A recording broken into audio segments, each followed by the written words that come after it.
기업이 성과를 내기 위한 인프라, 조직 구조 어떻게 설계하면 좋을까요? 같이 한번 이야기 나눠보겠습니다. 조직의 네 가지 유형과 구조가 있습니다.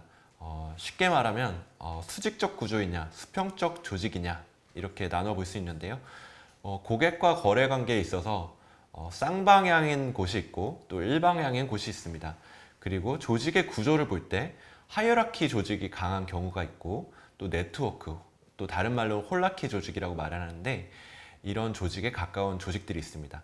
다 그 조직의 목적에 맞게 그 다양하게 형태를 택하는 것입니다.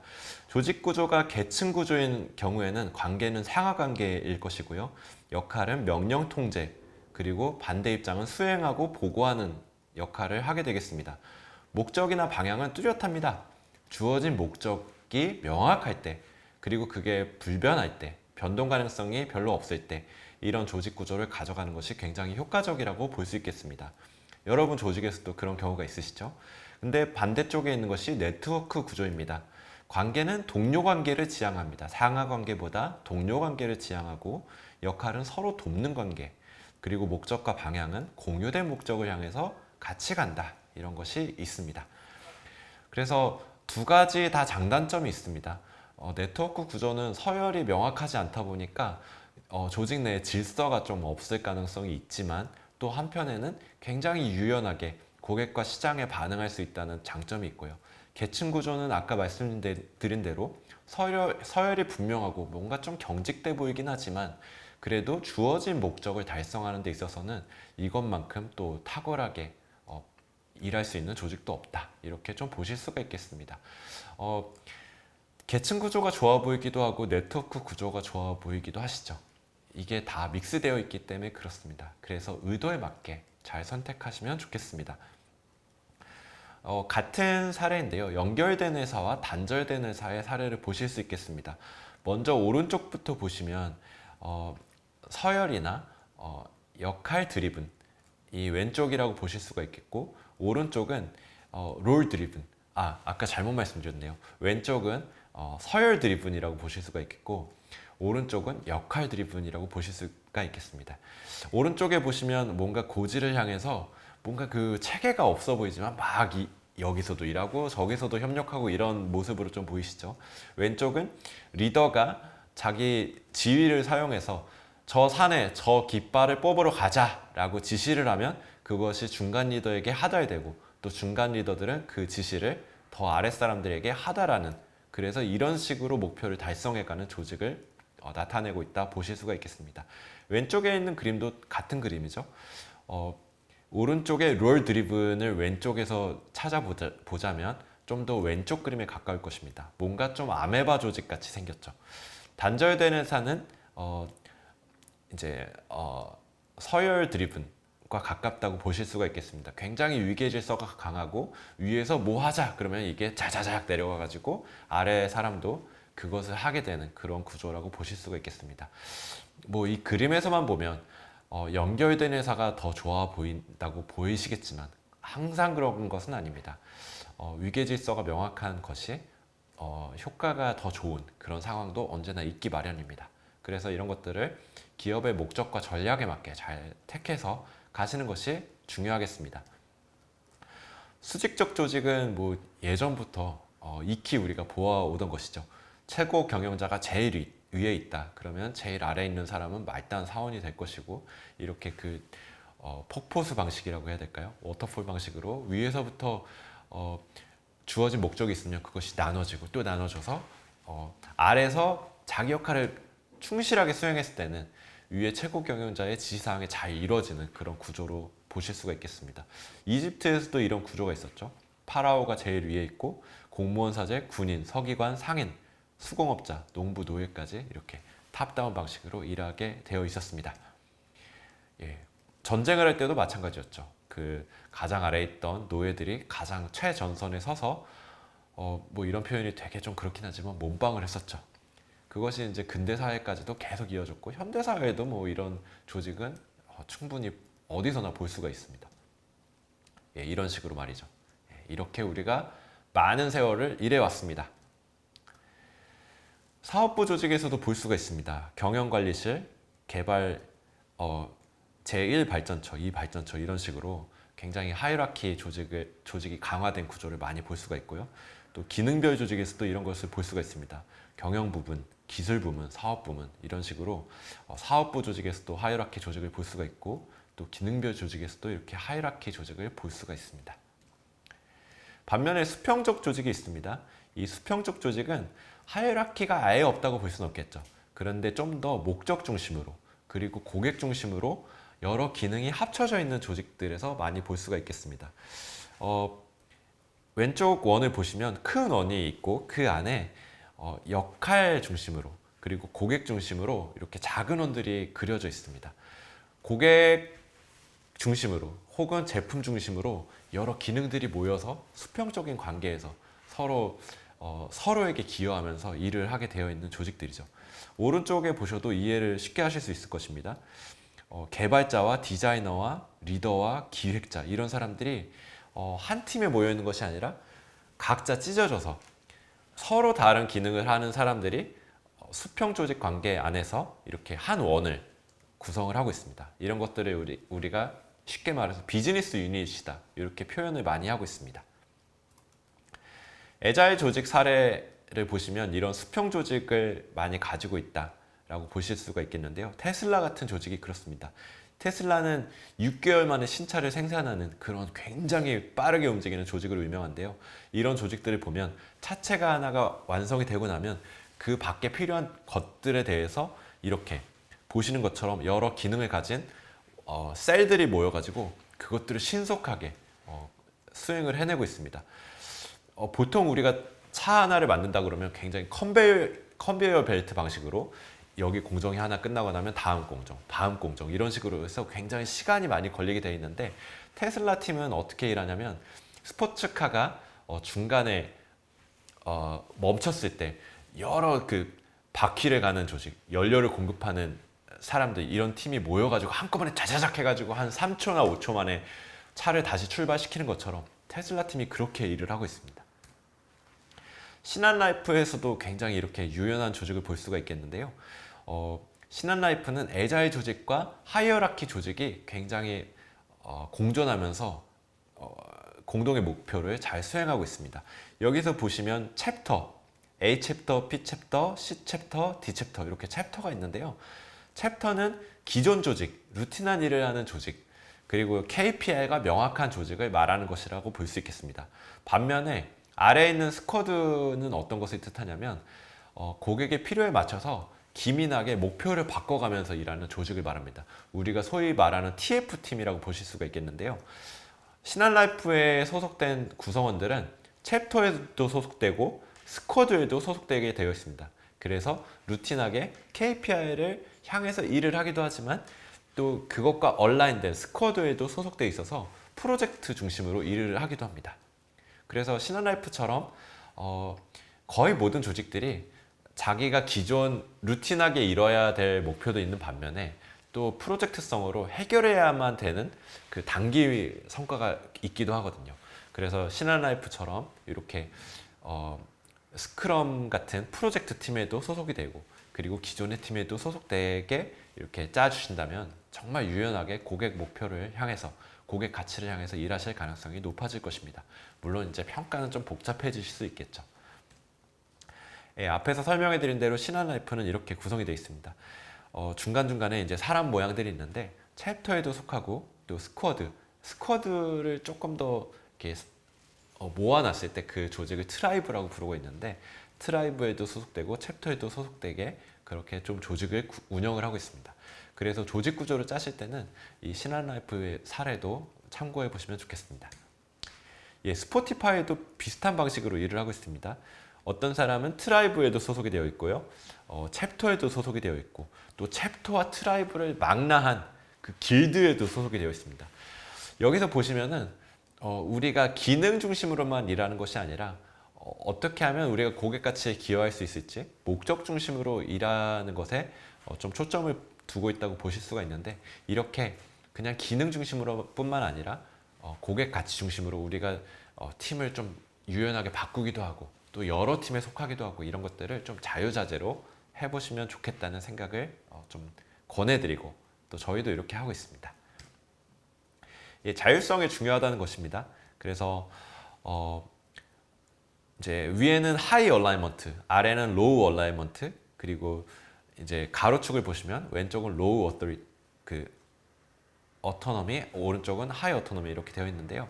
자, 1사분면을 보시면 Innovative Organization이라고 되어 있고요. Collaborative Culture 이렇게 되어 있습니다. 이런 것이 언제 가능할까요? 예, 기업의 비전과 미션이 명확할 때 좀 더 자율과 책임의 권한을 아래에 내려보내줄 수가 있습니다. 그래서 세로축을 보실 때 하이 얼라이먼트, 그리고 아래 가로축을 보실 때 하이 어토노미에 있는 조직, 즉 1사분면에 있는 조직에 있는 구성원들이 좀 더 혁신적인 조직으로 일할 수가 있게 되어 있고 협력적인 조직 문화를 가지고 일할 수 있다, 이렇게 되어 있습니다. 그래서 사실 뒤에서 강조해 드릴 예정인데요. 기업의 비전과 미션이 얼마나 조직 구성원이 공감하는 그런 비전과 미션이 얼마나 명확하게 세팅되어 있느냐가 굉장히 중요한 요소가 되겠습니다. 한번 읽어드리겠습니다. 구성원들이 비전과 전략을 이해하지 못하는데 자율성마저 없다면 사소한 일까지 관리하며 에너지를 쏟지만 정작 문화에 무관심한 전통적 조직의 단점이 나타난다. 이렇게 보실 수가 있겠습니다. 그래서 우리가 일을 하기 위해 모였죠. 하지만 아직 비전과 미션, 우리 회사의 존재 가치가 명확하게 세팅이 되어 있지 않다면 가장 먼저 해야 할 것은 비전과 미션을 정하는 일입니다. 이것이 조직 구조를 정하는 데 있어서 뭐 조직도를 그린다. 이거는 하드웨어적인 조직 구조를 세팅하는 일이라고 한다면 비전과 미션을 세팅하고 조직 문화를 만들어 가는 것은 소프트한 조직 구조를 갖춰가는 아주 핵심적인 요소다, 이렇게 보실 수가 있겠습니다. 예, 수직적 조직과 수평적 조직의 차이, 앞에서도 언급해 드렸지만 한 번 더 보겠습니다. 수직적 조직은 안정적이죠. 하지만 경직되어 있습니다. 업무는 직위에 의해서 정의되고요. 지시를 지향하고 있습니다. 근로시간이 명확하죠.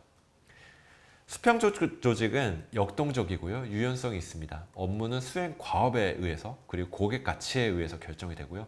의사결정이 많이 분권에 되어 있습니다. 참여를 지향하고요. 하지만 업무를 수행하는데 빠르게 지시 그대로 해야 될 때는 단점을 가지고 있습니다. 그래서 아까 말씀드린 대로 수직적 조직이 필요할 때는 이쪽을 좀 더 강화하시기도 하고, 수평적 조직이 필요한 일에 대해서는 이런 특성을 강조하시면서 해보시면 좋겠습니다. 네, 가장 먼저 해야 될 것은 뭐가 있을까요? 물론 이제 비전과 미션에 대한 이야기를 뒤에서 해드리겠지만, 조직 구조를 세팅하는 데 있어서 가장 중요한 일은 일단 일을 세팅하는 것입니다. 좀 더 난이도 있게 얘기하면 목표를 세팅하는 것이 1번입니다. 즉, 일할 수 있는 공간을 만들어 놓는 것이죠. 예를 들어서 한 달 안에 인재 10명을 채용한다는 목표를 가진 어떤 팀이 있다. 그러자면 이 목표를 달성하기 위한 소목표들을 정하는 것입니다. 우리 회사의 인재 기준이 어떤 것인지 정의하는 것, 인재들을 줄 서게 만드는 EVP를 준비하는 것, 인재들의 입에 침이 고이게 하는 채용 공고들 만드는 것, 이런 소목표를 정하게 될 것입니다. 그리고 거기에 얼라인된 또 아주 구체적인 목표들을 정하게 되겠죠. 이게 한 팀에서 한 목표에 대해서도 이런 일들이 일어나지만 회사 전체로 볼 때는 회사의 가장 큰 목표에 대해서 각 팀의 목표가 정해지고, 그리고 그 팀의 목표에 얼라인된 개인의 목표들이 정해지게 되어 있습니다. 이것이 이제 사람들이 없을 때도 이것들을 미리 얼라인 시켜놔서 일의 공간들을 만들어 놓고, 그렇다면 이제 어떤 사람이 이 일에 적합할까? 이거를 이제 두 번째로 고민하면 이제 일과 사람이 정해지게 되어 있습니다. 여기에 각 일이 달성돼야 되는 목표 수준이 정해지고 언제부터 언제까지 해야 된다는 그 시간까지 정해지면 목표, 즉 일, 그리고 달성 수준, 사람 시간까지 정해졌을 때 우리가 이것을 조직화가 됐다, 이렇게 말을 합니다. 좀 더 좁혀서 3가지 요소만 말씀드리면 일, 사람, 시간이 정해졌을 때 우리가 조직화가 되었다, 이렇게 말을 할 수가 있습니다. 그래서 지금 가장 먼저 하셔야 될 것은 일을 정하는 것이고요. 물론 이제 달성 수준을 겸한 일을 말하는 것입니다. 두 번째로 사람이 정해져야 되고요. 그리고 시간이 정해지면 이제 조직화가 완성이 되었다고 보실 수 있겠습니다. 여기서 해보셔야 될 질문은 이것입니다. 각 포지션에 누구를 세울 것인가. 이제 축구 경기를 하는 그라운드를 생각하시면 좋은데요. 공격수 포지션이 있죠. 그리고 미드필더 포지션이 있습니다. 그리고 수비 조직들이 있습니다. 각각에 대한 포지션, 일의 공간을 먼저 만들어 놨죠. 그리고 나서 이제 사람을 배치를 해야 되는데, 사람을 배치할 때 한번 상상해 보셔야 될 이미지는 캐비넷입니다. 캐비넷을 정리할 때 가장 깔끔하게 정리할 수 있는 방법은 무엇일까요? 네, 그 상태에서 이렇게 막 조정하는 작업도 뭐 필요하겠지만, 가장 깔끔하게 정리하는 방법은 캐비넷을 일단 다 부어 놓는 것입니다. 붓고 나서 가장 필요한 것만, 가장 중요한 것부터 차곡차곡 배치를 하는 것입니다. 인재를 배치하실 때도 0점에서 배치하시는 것입니다. 먼저 일의 공간을 만들어 놓고요. 그리고 비어있는 공간 속에, 비어있는 캐비넷에 가장 실력 있는, 가장 중요한 사람부터 가장 중요한 일에 배치하는 것입니다. 이렇게 캐비넷이라는 원리를 사용해 보시면 조직화를 하실 때 정말 효과적으로 사람을 배치하고 그 사람의 강점에 맞게 목적을 달성할 수 있는 에너지가 생길 것입니다.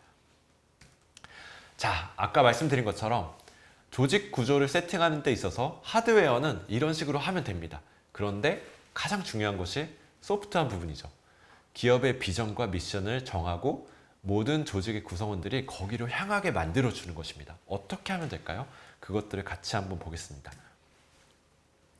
예, 옥시 사태를 아마 이제 뭐 10년 전에 일어났던 일이지만 아마 다 기억하실 것입니다. 비전과 미션이 명확하지 않았기 때문에 일어났던 일이죠. 굉장히 편법을 사용했고 불법을 사용해서 결국에는 고객들이 건강에 피해가 가게 하는 그런 일이 일어났었는데, 결과는 어땠습니까? 옥시에 대한 불매운동으로 이어지고 경영자는 고개를 숙일 수밖에 없었고 주가는 곤두박질 치게 되었죠. 이것이 다 비전과 미션, 그리고 기업의 핵심 가치가 잘 세팅되지 않았기 때문에 일어났던 일입니다. 기업들을 돌아보시면 정말 발전하고 지속 가능한 경영을 하고 있는 기업들은 우리가 어떤 사람들인지, 그리고 왜 우리가 여기에 있는지, 우리는 무엇을 하고 있는지, 사이먼 사이넥의 골든 서클을 보시면 아마 이해가 되실 텐데요. 우리가 일을 하는 why부터 정하고, 그 다음에 what을 정하고, 그리고 how를 정하면서 일을 하는 조직들이 많아지고 있습니다.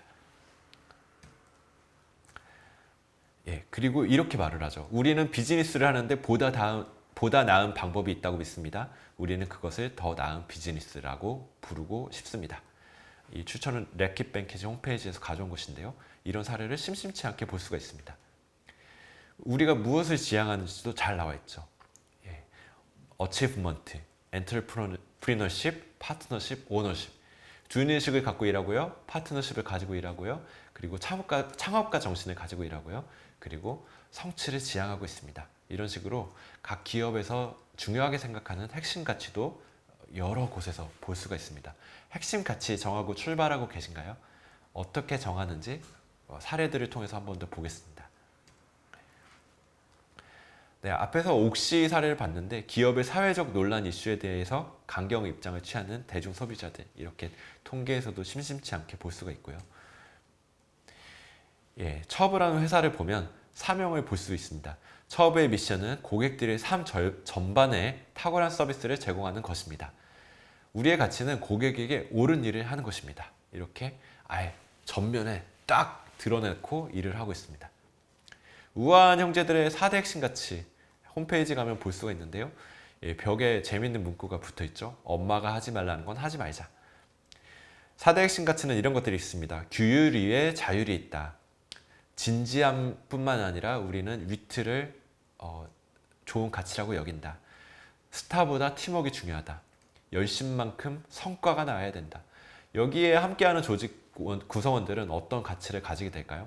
자기가 가지고 있는 가치도 있었겠지만 이런 형식지화된 가치들을 볼 때 나는 이런 가치를 중요하게 생각해야 되는구나, 이렇게 느낄 수가 있습니다. 그리고 한 방향으로 서게 되는 것이죠. 이런 것들이 코어 밸류입니다. 우리 공동체가 가장 중요하게 생각하는 것, 죽음과 같은 위기의 순간에도 지켜야 할 신념, 선택의 순간에 우선순위가 되는 것, 일의 만족이나 성취감의 원천, 반복적인 행동이나 지속적인 믿음을 말합니다. 경영자의 머릿속에만 있으면은 조직의 구성원들은 진짜 우리 핵심 가치가 뭐지? 항상 헤매게 되어 있습니다. 그리고 물어봐야만 합니다.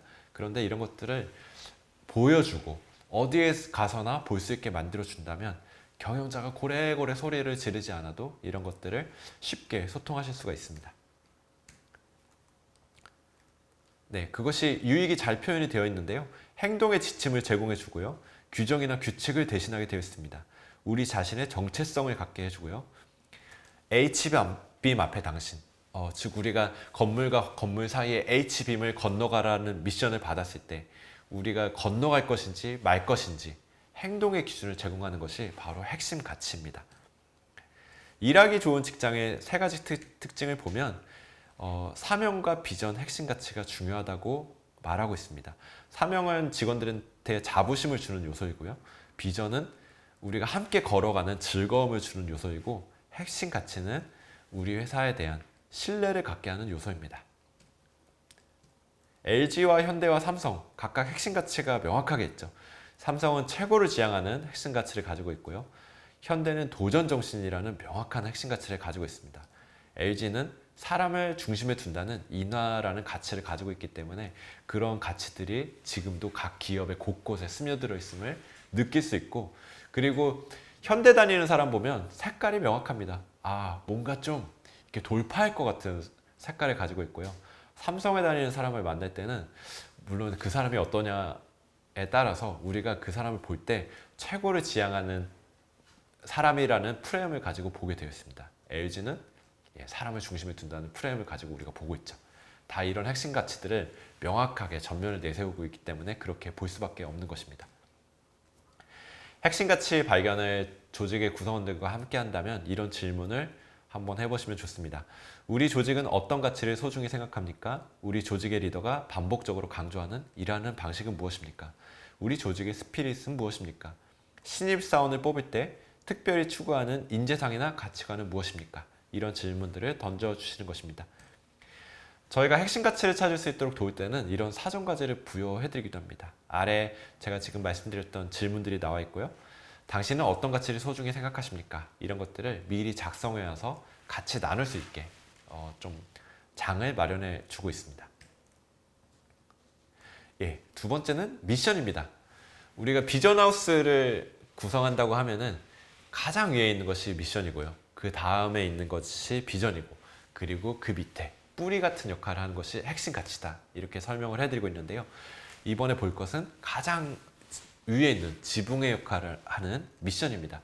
즉 우리는 왜 존재하는가에 대한 질문에 대해서 조직의 구성원들과 함께 답을 해보는 것입니다. 경영학의 아버지인 피터 드러커는 이렇게 말했습니다. 모든 비즈니스는 반드시 위대한 미션으로부터 출발해야 된다. 우리가 즉 고객의 어떤 페인 포인트를 치료해 주겠다. 우리의 존재 목적은 어떤 것이다 라는 위대한 미션으로부터 출발해야 된다는 것입니다. 기업의 목적은 시장을 창조하는 것에 있다. 기업의 존재 이유는 고객 가치에 기여하는 것이다. 즉 고객의 페인 포인트를 치료해 주는 것이다 라고 피터 드러커가 강조해 왔습니다. 어느 기업의 광고인지 알아맞힐 수 있으시겠습니까? 파타고니아의 광고인데요. 옷 회사인데 이렇게 광고를 하고 있습니다. Don't buy this jacket. 이 자켓 사지 마세요 라고 광고하고 있습니다. 뭐 미친 거 아닙니까? 자기 옷 사라고 광고를 해야지. Don't buy this jacket. 이게 무슨 광고입니까? 그런데 파타고니아의 핵심 가치 그리고 미션을 아는 고객들은 이 광고가 뭘 뜻하는지 알고 있습니다. 우리는 환경 보호에 그만큼 관심이 있는 회사입니다 라는 메시지가 이 안에 담겨 있고요. 동시에 꼭 필요한 자켓이라면 이미 가진 자켓이 없으시면 파타고니아 진짜 좋아요 이렇게 말을 하고 있는 거죠. 그러니까 고객들은 파타고니아 가서 옷을 사고요. 그리고 자기 왼쪽 가슴에 파타고니아라는 로고가 박혀 있을 때 자랑하게 되어 있습니다. 제가 실제로 파타고니아 옷을 입은 사람들은 어김없이 저한테 자랑질을 하시더라고요. 이거 파타고니아 옷이에요? 저 환경 보호하고 있어요?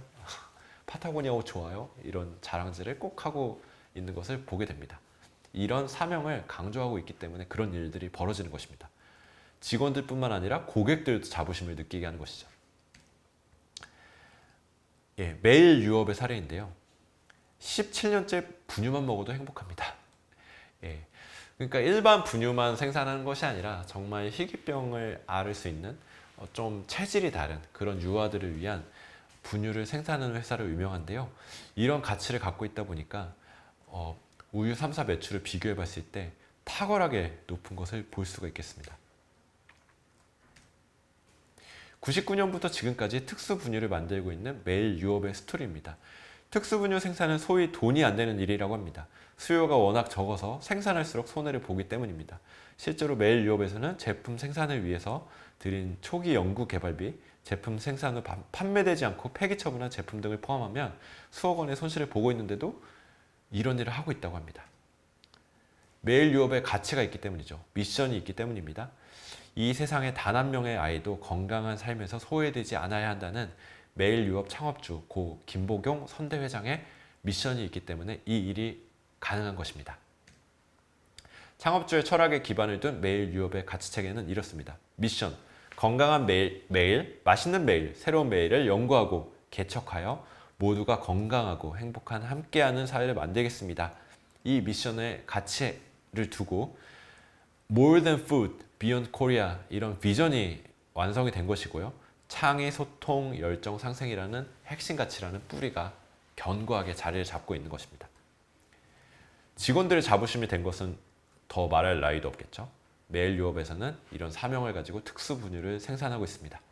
고객의 자부심으로 이어진 것도 말할 나위가 없습니다. 이렇게 뉴스에서도 때려주고 있습니다. 기업의 진정성 있는 사명 실천은 언젠가 주머니에서 송곳처럼 뾰족하게 삐져나오게 되어 있습니다. 뉴스에서도 그리고 고객들도 이 가치를 알아볼 수밖에 없죠. 일하기 좋은 직장의 세 가지 특징 중에 첫 번째는 사명입니다. 아까는 핵심 가치를 말씀드렸었고 이제 첫 번째 가장 지붕에는 사명이 있다라고 볼 수가 있겠습니다. 이것은 말씀드린 대로 고객과 직원의 자부심이 되고요. 일의 의미와 가치를 알려주는 아주 중요한 요소입니다. 기업의 존재 목적은 이라고 직원의 옆구리를 찔렀을 때 바로 말할 수 있는 직원 몇 명 정도 된다고 보십니까? 옆구리 찔렀을 때 바로 말할 수 있는 직원이 별로 없다고 보신다면 꼭 비전을 세팅하셔야 되고요. 미션을 세팅하셔야 되고 핵심 가치를 세팅해 주셔야 됩니다. 고객의 존재 목적은 이윤창출이 아니고요. 우리가 정해놓은 목적입니다. 즉 미션입니다. 그것이 직원들의 마음속에 자리 잡을 수 있도록 작업을 해주셔야 되는 것입니다. 저희는 이것을 작업해 드릴 때 비전 워크숍을 진행해 드리고 있는데요. 이런 것들 물론 이제 가인지 캠퍼스 영상들을 보시면 직접 하실 수도 있겠지만 도움이 필요하실 때는 언제든지 가인지 컨설팅 그룹에 연락해 주시면 좋겠습니다. 코스트코 미션을 한번 보겠습니다. 우리의 사명은 회원들에게 양질의 제품과 서비스를 최저 가격에 지속적으로 공급하는 것입니다. 디즈니, 사람들을 행복하게 만드는 것입니다. NC어페럴, 우리는 패션으로 여성 본연의 가치를 회복하는 것입니다. 쿠팡 없이 어떻게 살았을까? 이건 좀 위트 있게 표현해 놓은 것인 것 같습니다. 굿네이버스는 굶주림 없는 세상, 더불어 사는 세상을 만들기 위해 존재합니다. 이렇게 미션 스테이트먼트를 명확하게 세팅하고 기업들이 존재 목적을 가지고 일하고 있습니다. 여러 기업들이 그렇게 하고 있죠. 네, 아마존, 이베이, 위메프 모두가 그렇습니다. 화장품 기업들도 그렇고요. 사명 발견에 도움이 되는 질문들이 있습니다. 우리 회사가 존재해야 하는 이유는 무엇입니까? 우리는 고객에게 무슨 좋은 일을 해주고 있는 것입니까? 우리 회사를 통해서 궁극적으로 달성하고자 하는 가치는 무엇입니까? 어떤 존재가 되고 싶습니까? 우리 회사가 사라진다면 고객은 무엇을 잃어버리게 됩니까? 어떤 점에서 실망하게 되겠습니까? 이런 질문들을 하면 사명 발견에 굉장히 큰 도움이 되겠습니다. 이런 식으로 사전과제를 드리고 있습니다. 우리 회사의 사명은 무엇입니까? 아래 질문들을 참고해서 적어보십시오. 이렇게 사전과제를 주고 그 적은 것이 있을 때 같이 이제 워크숍 형태로 진행을 해보면 굉장히 유의미한 결과를 얻을 수가 있고 또 직원들이 그냥 경영자가 슥슥슥 적어가지고 우리 회사 사명 이거예요 라고 알려주는 것보다는 직원들이 숟가락 얹으면서 참여하면서 영광을 갖게 하는 것, 이것이 굉장히 비전 워크숍의 중요한 요소라고 볼 수가 있겠습니다. 네, 다음은 무엇일까요? 네, 사명 스테이트먼트가 좀 더 있고요. 이런 식으로 해보시면 좋습니다. 네, 다음은 비전입니다. 우리는 어디로 가고 있는가에 대한 것입니다. 존재 목적을 세팅을 했는데 우리가 비전이 없으면 에너지가 많이 발현되기가 어렵습니다. 우리가 궁극적으로 이런 존재 목적을 가지고 일하고 있지만 그래서 우리가 5년 뒤에 어떤 모습이 될 것인지 이것을 정하는 것이 굉장히 중요합니다. 아까 보셨죠? 사명, 비전, 핵심 가치 중에 가운데 있는 것입니다. 이거는 제가 말씀드린 것처럼 직원들에게 에너지가 나게 하고요. 직원들의 가슴을 설레게 하는 것입니다. 어떤 비전을 가지고 계십니까? 5년 후에 어떤 모습이 되기 원하십니까? 이런 질문에 대답한다면 비전을 세팅하는 데 도움이 되겠습니다. 네, 버즈 두바이가 있습니다. 이것을 건축하기 전에 조감도를 갖고 시작하죠. 조감도의 뜻은 무엇이냐면 바로 새가 날아다니면서 아래를 보는 것처럼 조망한다는 뜻이 있습니다. 직원들이 이런 청사진을 갖고 일한다면 좀 더 즐겁게 일을 할 수 있는 가능성이 높아지겠죠. 존재 목적 사실 멀거든요. 존재 목적 굉장히 중요하지만 저 멀리 있는 것입니다. 이것이 우리의 코앞에 혹은 5년 후에 어떤 모습으로 실현돼야 우리가 존재 목적을 달성하고 있다고 볼 수 있는지 그런 것들을 정해놓으면 그것이 바로 비전이고 또 조감도가 될 수가 있습니다. 사전과제는 이런 질문들을 합니다. 3년에서 6년 정도 후에 우리가 어떤 모습이 되어 있기 원하십니까? 회사뿐 아니라 조직원 전체의 모습은 어떤 모습이 되기 원하십니까? 언론이 바라보았을 때 5년 후에 우리는 어떤 모습이 되어야 할까요?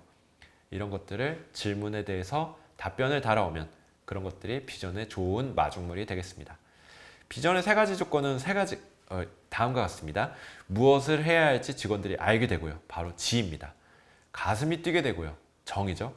당장 실행에 옮기게 되는 그런 행동으로 옮겨지는 그런 파워가 있습니다. 바로 의입니다. 지정의가 비전의 세 가지 중요한 조건이 되겠습니다. 네, 토크시트. 이 양식을 사용하시면 조금 더 편할 수 있습니다. 물론 이 위에는 미션 스테이트먼트가 있을 것입니다. 그 밑에는 비전 2028. 2024년에 비전을 세팅한다면 2029년에 5년 후에 비전을 세팅하시는 것도 좋겠고요. 비전 2028. 전 세계 농업회사 넘버원이 된다. 이게 정해지면 비전 목표를 세부적으로 한 빅5 정도를 같이 포스트잇에 적어보면서 작업을 해보시면 좋습니다. 전 세계 농업회사 넘버원이 됐다는 우리의 모습은 구체적으로 어떤 모습인지 한번 정해보는 것입니다. 본사 사옥이 설립되는 것일 거예요. 두 번째, 직영점이 50개가 생기는 것일 것입니다. 세 번째, 연령대 대비 연봉 1위. 네 번째, 기업 가치가 1조가 되는 것. 해외 지사가 설립되는 것. 이런 5가지가 된다면 우리가 전 세계 농업회사 넘버원이라고 말할 수 있을 것입니다. 라고 같이 직원들과 같이 브레인스토밍을 해보는 것이고요. 그리고 이렇게 그냥 텍스트로만 정리하면 재미도 없고 뭔가 좀 상상력이 발휘되기도 힘듭니다. 이렇게 한번 해보시는 것이죠. JEO의 사례인데 이렇게 매출액 1,000억, 수익률 30%, 직원복지 향상, 직원급여 100% 인상 이런 식으로 JEO의 비전을 한번 세팅해 보는 것입니다. 비전도 있네요. 여기는 실제로 상장을 하는 회사입니다. JEO가 이렇게 꿈을 구체적으로 꾸었기 때문에 거기까지 간 것이라고 저희가 감히 단언할 수 있습니다. 네, 이런 식으로 해보실 수가 있겠습니다. 네, 워크숍 하는 모습들인데요. 큰 2절지를 제공을 해드리고 마크레파스도 사용하고 하면서 같이 그림을 그려갑니다. 네, 이런 식으로 작성한 것에 대해서 발표를 합니다. 비전 차트라고 저희가 통상 부르고 있습니다. 예, 이런 식으로 설명하고 이렇게 조별로 작업을 해서 설명을 하기 때문에 다양한 의견도 볼 수가 있고 또 경영자의 머릿속으로 생각하지 못했던 비전을 더 추가하는 그런 효과도 거두게 됩니다. 그리고 직원들은 자기 입으로 발표하기 때문에 자기가 말한 건 지키게 돼 있잖아요. 그래서 좀 더 직원의 그냥 머릿속에만 머무는 비전이 아니라 가슴속으로 내려가는 데 도움이 되겠습니다. 이런 식으로 멋있게 비전 차트도 그리고 이렇게 기념 촬영도 하고 좀 더 가슴속에 즐겁고 설레는 그런 자기들의 비전으로 가져갈 수가 있겠습니다. 예, 반석그룹이라는 건설사도 있고요. NC 어페럴이라는 패션 회사도 이렇게 비전을 세팅해 봤습니다. 예, 이런 식으로 네, 어느 신문에 난 우리 회사의 기사다 이렇게 해서 작성을 해보기도 합니다. 다양합니다. 예, 디자인 역량이 있는 회사들은 조금 더 잘 작업을 하기도 하죠. 예, 이런 식으로 하고 있습니다. 디자인 스킨이라고 프리미엄 휴대폰 액세서리의 넘버원 회사가 있는데요. 이런 회사에서도 이렇게 작업을 해봤습니다. 네. 네, 여러 가지 사례가 있습니다. 자, 이제 한 가지 보여드릴 때가 되었는데요. 네, 본느라는 화장품 회사의 사례입니다. 화장품 OEM, ODM을 하는 업체인데 여기서 2011년 정도에 2016년입니다. 2016년에 이런 비전을 작성했습니다. 우리 회사는 5개의 브랜드를 세계적인 브랜드로 만들고 10개의 상품을 히트시킵니다. 그리고 코스닥 상장사로 화장품 업계에서 주목받는 기업이 되겠습니다. 이렇게 5개년 비전을 세팅을 했습니다. 5년 후에 어떤 일이 일어났는지 아십니까? 실제로 목표한 대로 사옥이 설립이 되었고요. 그리고 실제로 코스닥에 상장을 했습니다. 이게 그냥 우연히 일어난 일일까요? 저는 아니라고 봅니다. 뻥도 여러 번 치면 현실이 됩니다. 이렇게 비전을 명확하게 세팅을 했었기 때문에 직원들이 매일 보면서 꿈꾸게 됐었던 것이고 실제로 이렇게 현실까지 갔던 것이다.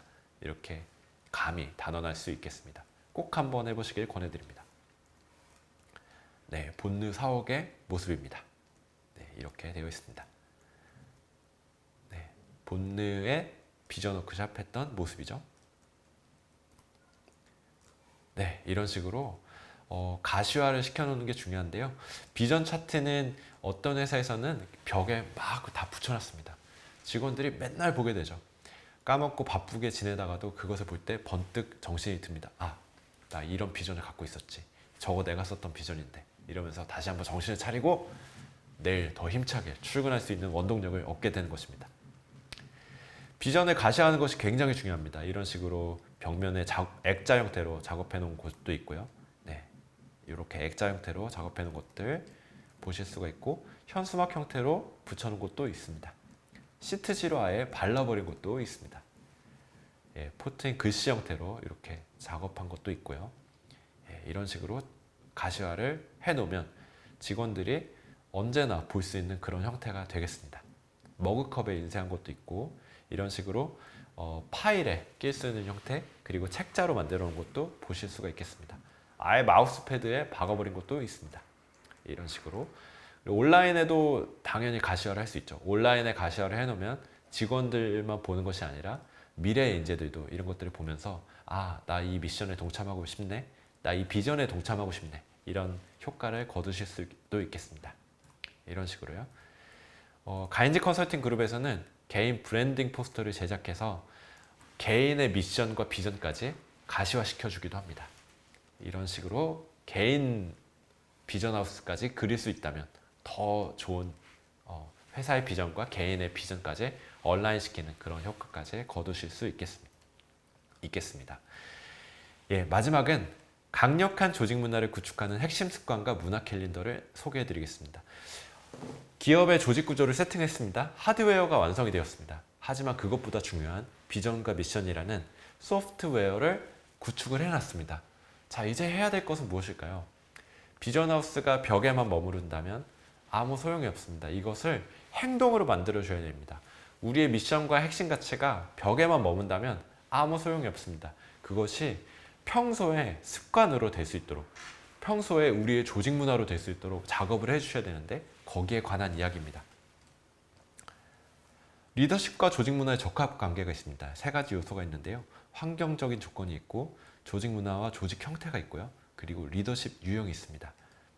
우리가 어떻게 해야 되겠습니까? 리더십 유형과 조직의 문화 유형은 적합 관계를 이룰 때 조직의 유효성이 높아집니다. 이 표를 보면서 어떻게 내 리더십이 이동해 봐야 될지 한번 고민해 보시면 좋겠습니다. 리더십과 조직 문화에 따른 행동 결과, 이거는 제가 한번 읽어봐 드리겠습니다. 조직 환경의 변화가 심하고 불확실성이 높을 때 위험을 감수하고 직관과 통찰에 의해 의사결정을 하며 부하들이 적극적으로 참여하고 합의를 통해 개혁과 변화를 도모하며 표준화의 정도가 낮은 직무를 중심으로 유연한 조직 구조를 형성하는 것이 중요한데요. 이것의 뿌리에는 조직 문화가 있습니다. 그리고 평소에 핵심 습관이 있다는 것을 말씀드리고 싶습니다. 그것을 어떻게 구축해 갈 수 있을지 조금 더 디테일하게 다뤄보겠습니다. 문화에는 세 가지 모델이 있습니다. 첫 번째는 해빙기입니다. 핵심 가치와 우리가 지향하고자 하는 미션에 대해서 구성원들이 긍정적인 분위기를 조성하는 단계가 있습니다. 뭐 예를 들면 비전 워크숍을 하고 나면 아, 우리 회사 이런 좋은 조직 가치가 있구나, 우리 회사에서 좋은 미션을 가지고 있구나, 이렇게 그냥 한번 얼음이 살짝 녹는 정도, 이거를 해빙기라고 말을 하고요. 그리고 그것이 행동화되는 것, 즉 무빙이 일어나는 작업을 행동화 단계라고 합니다. 확산기이죠. 핵심 가치 미션을 기준으로 행동의 준거나 의사결정이 이루어지는 단계를 말합니다. 일상화 단계가 마지막 단계입니다. 리프리징입니다. 바로 위에서 막 강조해주지 않아도 자연스럽게 그렇게 살아내고 있는 단계를 이 일상화 단계라고 볼 수가 있겠습니다. 조직 문화에서 조직의 아이덴티티가 정립되는 단계라고 볼 수가 있겠죠. 이런 것들까지 갈 수 있도록 우리가 작업을 하는 것입니다. 시장의 경쟁도가 높아지려면 우리 문화와 성과 간의 상관관계가 높아져야 됩니다. 이렇게 우상향하는 방향으로 발전해야 된다는 이야기입니다. 우리의 DNA가 변하지 않으면 지속적인 성장이 불가능하고요. GE의 제프리 이멜트 회장이 말했죠. 기업의 문화가 승부를 결정짓는 요소 중 하나가 아니라 문화 그 자체가 승부다라고 루 거스너 전 IBM 회장이 말한 바 있습니다. 이 문화가 중요하다는 건 사실 이제 최근에 MZ 세대를 대하면서 이미 경영자님들이 정말 뼈저리게 느끼고 있는 그런 것들 중에 하나인데요. 기업의 정체성이 되기 때문에 그렇습니다. 우리가 핵심 가치 같은 것들은 뿌리라고 말할 수가 있고, 줄기와 이파리 그리고 열매에 해당되는 것들은 핵심 습관 혹은 문화 캘린더로 나타난다고 볼 수가 있겠습니다. 고객이 우리의 정체성을 판단한다면 뿌리를 보고 결정할 수 있을까요? 아니면 줄기나 열매를 보고 결정할 수 있을까요? 바로 드러나 있는 것을 보고 결정하게 되어 있습니다. 조직 정체성을 알게 되어 있는 것이죠. 그래서 우리가 어떻게 핵심 가치를 일상에서 살아낼 수 있을까? 이것을 굉장히 연구하고 세팅하고 정의하는 것이 굉장히 중요하고요. 그리고 그렇게 살아낼 수 있도록 직원들에게 강조해 주는 것, 이것이 중요하게 되겠습니다. 송파구에서는 일을 더 잘하는 11가지 방법을 이렇게 세팅해 놨습니다. 실제로 송파구의 우한 형제들에서는 이 항목들을 기준으로 연말에 평가도 진행을 한다고 합니다. 9시 1분은 9시가 아니다. 이끌거나 따르거나 떠나거나 해라. 보고는 팩트에 기반한다. 잡담을 많이 나누는 것이 경쟁력이다. 이런 핵심 가치가 그리고 핵심 습관이 세팅되어 있으면 평소에 잡담하고 있는 사람 볼 때 구성원들이 어떻게 볼 수밖에 없겠습니까? 저 사람 우리 경쟁력 있게 일하게 하는 방향으로 일하고 있네? 이렇게 볼 수가 있겠죠. 그런데 이런 핵심 습관이 잘 세팅이 되어 있지 않으면 잡담하는 사람 볼 때 어떻게 되겠습니까? 저 사람 지금 생산적으로 일하고 있지 않은 것 같은데? 저 사람 딴짓하고 있네? 이런 생각을 하겠죠. 핵심 가치, 핵심 습관이 세팅되어 있는 것이 얼마나 기업에서 중요하게 작용하는지 말해주는 것이라고 보실 수 있겠습니다. 핵심 습관은 신호, 그리고 반복 행동, 보상이라는 사이클을 돌게 되는데, 보상은 뭐 여기서는 급여 같은 것을 말하는 것이 아니라 약간 좀 선물 같은 것을 말하기도 하고, 실제로 가장 중요한 보상은 그 사람들이 느끼는 가치입니다. 즐거움이죠. 그래서 이 신호와 반복 행동과 보상이 얼마나 조직 내에서 잘 작용하게 도와주느냐에 따라서 핵심 습관이 잘 세팅되느냐, 실천되느냐에 영향을 주게 되어 있습니다. 습관의 힘이라는 찰스 두이그의 책은 꼭 한번 보실 것을 권해드립니다. 성과를 만드는 가장 쉬운 사이클인데요. 이 신호와 반복 행동과 보상을 잘 설계해 보시기를 권해드립니다. 조직의 핵심 습관을 강화하는 것은 사람을 변화시키는 작업이 아니라 환경을 설계하는 작업이다 라는 명제를 꼭 명심하시기 바랍니다. 공항에 가면 비교해서 좀 그렇지만 중국 공항에 가면 한 사람이 고래고래 소리 지르고 있습니다. 이쪽으로 줄 서십시오 이렇게 소리를 지르고 있습니다. 근데 인천공항에 가면 그런 사람이 있나요? 없습니다. 대신 줄 서는 라인이 그려져 있죠. 사람들은 문화처럼 당연한 습관처럼 그 길을 따라서 줄을 서고 있습니다. 소리를 고래고래 지르지 않죠. 조직의 핵심 습관을 강화하는 것은 사람을 변화시키는 작업이 아니라 환경을 설계하는 작업이라는 의미가 거기에 있습니다. 그래서 직원들이 지켜야 될 습관들 중에서도 가장 핵심이 되는 습관이 뭐가 있을까? 이 습관을 지킨다면 다른 습관들까지도 자동적으로 지킬 습관이 가능성이 많다는 그 핵심 습관을 정하시는 것이 먼저 중요하고요. 그리고 직원들이 그 핵심 습관을 지켰을 때 작은 승리를 맛보게 하는 것이 굉장히 중요한 방법이 되겠습니다. 그래서 이렇게 조직의 구성원들과 함께 우리의 핵심 가치는 무엇이며 그 핵심 가치에 얼라인된 핵심 가치를 실천하는 핵심 습관이 이런 것인 것 같다는 것들을 이런 토크시트를 사용해서 작성해 보시면 좋습니다. 예를 들어서 티마스라는 그 미국의 유명한 주차 건물 건축 회사가 있는데요. 실제로 이 회사는 백악관의 건축 자문을 맡고 있는 회사로도 유명합니다. 이 회사에는 어떤 핵심 습관이 있냐면 당일 리턴콜이라는 습관이 있습니다. 고객이 언제 어떻게 요청을 하든지 그날 요청을 받은 날 퇴근하기 전에 고객한테 리턴콜을 해주는 문화입니다. 고객님, 오늘 요청하신 것들은 이런 상황까지 왔고요. 이만큼 진전이 있었고요. 아마도 3일 후에는 완성이 될 것으로 예상이 됩니다. 이런 식으로 상황을 리턴콜을 해주는 것입니다. 티마스라는 회사에는 또 하나의 습관이 있습니다. 엑스트라 마일이라는 습관인데요. 고객이 무엇을 요청하든 그것보다 좀 더 해주는 것입니다. 이런 습관을 지키다 보니까 이게 전략적인 습관이 되어서 성과에도 연결이 되고요. 고객이 더 만족하는 데도 도움이 되어서 이 티마스가 결국은 백악관 건축 자문의 역할을 맡을 수 있는 회사로도 성장을 하게 된 것이죠. 이런 습관들이 우리 회사에 어떤 것이 있을까 세팅해 보시고 이런 것들을 캠페인을 통해서 직원들의 일상의 습관이 될 때까지 강조해 주시다 보면은 이것이 결과적으로는 조직의 성과로 이어지는 효과가 있을 것입니다. 핵심 습관 관련해서는 가인지 캠퍼스에도 좋은 영상들이 많이 있습니다. 자료들도 많이 있고요. 그런 것들을 활용해서 기업에 적용해 보시면 좋겠습니다. 네, 조직 문화는 구성원의 생각과 행동의 총체적인 결과입니다. 구성원의 의도와 상관없이 이미 형성되어 있어서 어떤 사람이 신입으로 입사하면 바로 그 문화에 이제 녹아들게 되어 있고요. 강력한 조직 문화를 형성한 조직은 그 자체로 경쟁력을 갖기도 합니다. 티마스의 리턴콜 문화, 엑스트라 마일 문화가 그런 것들을 잘 나타내고 있다고 볼 수가 있겠죠. 필립 코틀러의 마켓 3.0을 보시면 이 명제가 있습니다. 최상위 리더십은 문화를 통해 하는 것이다 라는 것입니다. 그래서 경영자가 가장 중요하게 해야 될 일은 바로 조직 문화를 구축하는 것입니다. 이런 것들을 통해서 고객과 소통을 하는 것이고요. 그리고 직원과 소통을 하면서 우리 회사의 내부 브랜딩을 만들어 가는 것입니다. 이것이 굉장히 중요한 일인데요. 이런 것들이 일상생활 속에 실천되게 하려면 말씀드린 핵심 습관과 더불어서 중요한 것이 바로 문화 캘린더라는 것이 있습니다. 1월부터 12월까지 우리의 핵심 가치가 또 우리가 중요하게 생각하는 일정들이 반영되려면 언제 무엇을 해야 되는지 연초에 정해두고 예산도 미리 배정해두고 그것들을 직원들이 자연스럽게 향유할 수 있도록 설계를 해 놓는 것입니다.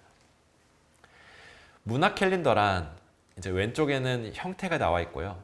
어떤 것이냐면 우리 회사의 연간 문화 행사를 가인지별로 그리고 핵심 가치에 기반해서 정리해 놓은 달력을 말합니다. 문화 캘린더의 목적은 다음과 같습니다. 문화를 통해서 핵심 가치를 실천할 수 있고요.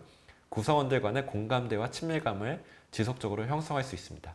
세 번째로는 소통과 성장의 시간을 통해 즐거운 일터를 만드는 데 도움이 됩니다. 문화 캘린더 작성하는 방법은 반복적으로 실천하고 있는 회사의 주요 이벤트와 프로그램을 정리하는 것, 즉 우리가 이미 잘하고 있는 밝은 점들을 찾는 것이고요. 두 번째, 문화 행사가 회사의 핵심 가치와 연관성이 있는 점검하는 것입니다. 세 번째로 가치 경영, 인재 경영, 지식 경영, 즉 가인지별로 연간 일정을 한번 세팅해 보는 것입니다. 해당 프로그램의 매니저, 실행 주기 예산을 정하는 것, 그것이 네 번째 방법이 되겠고요. 마지막으로 세팅한 문화 캘린더를 공지하고 예산을 관리하면 직원들이 보다 더 서프라이즈가 되는 것이 아니라 예상한 문화 행사를 좀 더 진정성 있게 실천하는 데 도움이 되겠습니다. 조직 문화는 브랜드 이미지입니다. 조직 문화는 구성원들이 갖는 가치 판단의 기준을 제시하는 힘이 있고요. 구성원들의 행동을 통합하는 힘이 있습니다. 문화 캘린더를 잘 하다 보면은 우리 회사의 블로그에 그런 문화 행사들이 어떻게 되었어요 라는 이야기들을 스토리로 전달할 수가 있게 되어 있습니다. 아까 말씀드렸죠. 조직의 정체성은 드러나 있을 때만 볼 수가 있습니다. 우리의 미래의 A급 인재들은 무엇을 보고 우리 회사를 알 수 있을까요? 바로 블로그 같은 것들을 보면서 알 수 있습니다. 블로그에 재료가 없으면 블로그를 할 수 있을까요? 좀 약하죠. 하지만 문화 캘린더를 통해서 핵심 습관을 통해서 실천되는 것들이 늘어나다 보면 그런 것들을 자연스럽게 블로그의 재료로 활용할 수가 있고, 결과적으로 우리 회사의 미래의 A급 인재들은 그것을 보고 우리 회사를 알고 우리 회사의 진정성을 알고 입사에 도전을 할 수가 있습니다. 예, 이런 식으로 채용 공고에도 당연히 반영이 되게 되어 있죠. 그리고 EVP로 작용을 합니다. EVP는 당연히 채용 공고에 반영되는 요소기도 하지만 우리 회사에서 일하고 있는 기존 직원들이 우리 회사에 대해서 자부심을 느끼게 되고 가치를 느끼게 되고 즐거움을 느끼게 되는 요소로 작용하게 되어 있습니다.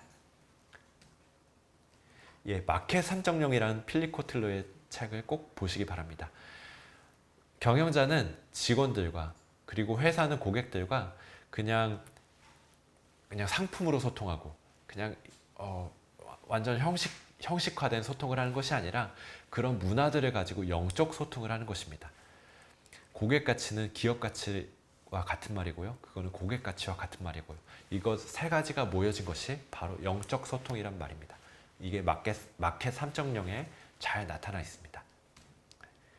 예, 비즈니스 캘린더를 작성하시다 보면은 성수기와 비수기를 나눠서 혹은 HR이면 HR, 전략기획이면 전략기획, 혹은 상품의 생애 주기에 따라서 이런 좀 시즌성 이슈들을 작성해 보실 수도 있겠습니다.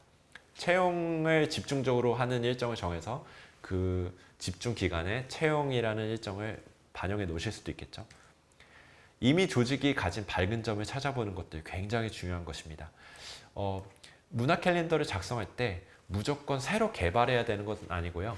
우리 회사에서 이미 잘하고 있는 것들이 있다면 그런 것들은 한번 직원들과 같이 나눠보고 그런 것들을 언제 하면 좋을지 작성해 보는 것도 굉장히 좋은 방법 중에 하나가 되겠습니다. 네 번째로는 이미 설명드리는 것처럼 가치 경영, 인재 경영, 지식 경영에 있어서 우리 회사가 무엇을 해보면 좋을지 작성해 보는 것입니다. 그러면 우리 회사의 밝은 점을 찾아보았지만 거기서 좀 놓치고 있었던 것들이 무엇이 있는지 이 가인즈 프레임을 쓰시다 보면 찾아보는데 유익한 작용을 하게 되어 있습니다. 그렇게 하면 예산과 자원을 파악하고 미리 배정할 수 있고요. 경영자는 좀 더 안심감을 가지고 돈을 쓸 수 있게 되어 있습니다. 마지막으로 담당자를 임명하고 위임하는 것이 중요합니다. 문화를 진행할 때 무조건 인사팀이 진행해야 하는 것은 아닙니다. 담당자를 임명하고 위임할 때 그 문화 행사를 그 담당자가 진행해 보면서 회사의 또 하나의 중요한 경영자 싹으로 리더로 성장하는 기회가 납니다. 그래서 이런 것들을 진행할 때 좀 더 참여의 영광이 있습니다. 인사팀이 아니더라도 문화를 한번 진행해 볼 수 있도록 매니저 역할을 과감하게 나눠주실 것을 권해드립니다. 이렇게 하고 나면 문화 캘린더가 완성이 되고 그리고 직원들과 함께 서프라이즈가 아니라 사전적 예고적으로 문화 행사를 공지하고 운영하는 데 도움이 되겠습니다. 예, 이런 식으로 토크시트를 활용해 보시면 좀 더 조직에서 중요하게 생각하고 있는 것들을 미리 중요한 일정으로 다루는 데 도움이 되실 겁니다. 조직 구조를 하드웨어로 세팅을 했고요. 수평적 조직, 수직적 조직, 장단점을 사용해서 세팅을 했고 그리고 정말 소프트웨어에 해당하는 기업의 비전과 미션과 핵심 가치를 세팅을 했습니다. 그리고 그것이 행동화될 수 있도록 핵심 습관과 문화 캘린더라는 프레임을 이용해서 잘 정해봤습니다. 이제 이것들을 가열차게 캠페인을 통해서 경영자의 강조를 통해서 여러 가지 방법들을 통해서 이제 실천할 때가 된 것입니다. 이렇게까지 오시면 정말 조직에서 가고자 하는 목표까지 힘있게 갈 수 있는 준비가 된 것인데요. 이제 하셔야 될 것은 구체적인 3개월짜리 목표를 정하시고 그것을 위한 전략을 세팅해서 나아가시는 일입니다. 그것과 관련된 것들은 또 별도의 컨텐츠에서 다루도록 하겠습니다.